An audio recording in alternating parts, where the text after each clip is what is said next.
रानी की आवाज सुनकर नौकर चाकर, दास दासियाओं और कुछ सैनिक वहां इकट्ठा हो जाते हैं। सब मिलकर उस विचित्र जीव की बहुत पिटाई करते हैं। वे कहने लगते हैं, मारो मारो, पता नहीं कौन सा जानवर महल में घुस आया है। राजा चिल्लाकर कहते रहते हैं, मुझे मत मारो, मैं महाराज हूँ। लेकिन कोई उनकी बात नहीं सुनता। काफी मार खाने के बाद रानी उनकी आवाज पहचान जाती है। तब रानी सभी को कमरे से बाहर निकाल देती है और राजा से पूछती है, यदि आप सच में महाराज हैं तो फिर आपने यह क्या हुलिया बना रखा है? आपके साथ यह क्या हुआ? राजा कहते हैं, पहले शांत हो जाओ और मुझे चुपचाप स्नान घर ले चलो और थोड़ा मिट्टी का तेल मंगवाओ, मुझे जल्दी से स्नान करना है। रानी अपने सेवक को कहकर मिट्टी का तेल मंगवाती है और राजा मिट्टी के तेल से स्नान कराता है। नहाने के बाद अब वह अपने वास्तविक रूप में आ चुका था। अब राजा रात को आराम से अपने महल में सो जाता है और सुबह शाही कपड़े पहनकर अपने दरबार में जाकर बैठ जाता है। इधर जब सवेरा होता है और पहलवान जागता है तो वह सबसे पहले उस कोठरी में जाता है जिसमें उसने रात को चारों हुरबिलाव को कैद किया था। जैसे ही पहलवान कोठरी के अंदर पहुंचा तो उसने देखा कि 4 हुरबिलाव में से एक हुरबिलाव गायब था। अब वहां केवल 3 ही हुरबिलाव बचे थे। अब तो वह डंडा लेकर उन तीनों को मारने लगा और पूछने लगा, बताओ एक कहाँ गया? तीनों कहने लगे, देखो भाई, हमें मत मारो, हम आपको सब कुछ बता देंगे। पहलवान कहने लगा, जल्दी बताओ, क्योंकि अगर महाराज देखेंगे तो वह हमें फांसी पर चढ़ा देंगे। तीनों कहने लगे, देखो, जब राजा तुमसे यह पूछे कि चौथा कहाँ है तो तुम यह कह देना कि हमें सब पता है। ज्यादा पूछताछ करोगे तो हम तुम्हारी पोल खोल देंगे, तब राजा समझ जाएगा और वह तुमसे कुछ नहीं कहेगा।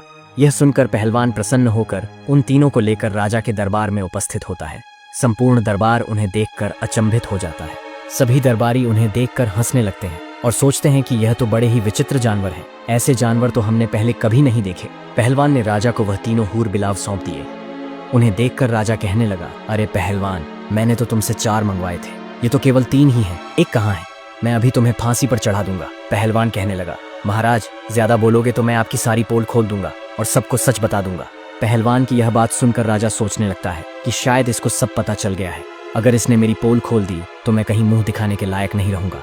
राजा ने चुपचाप उन तीनों को ले लिया और कहा, जल्दी जल्दी स्नान करके साफ सुथरे होकर वापस आ जाओ। वे तीनों अपने अपने घर गए और मिट्टी के तेल से स्नान करके साफ हुए। उसके बाद राजसी वस्त्र पहनकर अपने असली रूप में वापस आए। फिर दरबार की कार्रवाई स्थगित करते हुए चारों आपस में विचार करने लगे, अगर हम पहलवान की पत्नी को पाने की इच्छा न करते तो शायद हमारे साथ ऐसा नहीं होता। अब यह बात हम किसी को भी नहीं बता सकते। अगर हम लोग पहलवान और उसकी पत्नी से बदला लेने का प्रयास करेंगे तो यह बात महारानी को पता चल सकती है और पूरे नगर में भी फैल सकती है। इसलिए इस रहस्य को गुप्त ही रखना ठीक रहेगा। तो दोस्तों, हमें इस कहानी से यह पता चलता है कि दूसरों की स्त्री और धन के पीछे नहीं भागना चाहिए।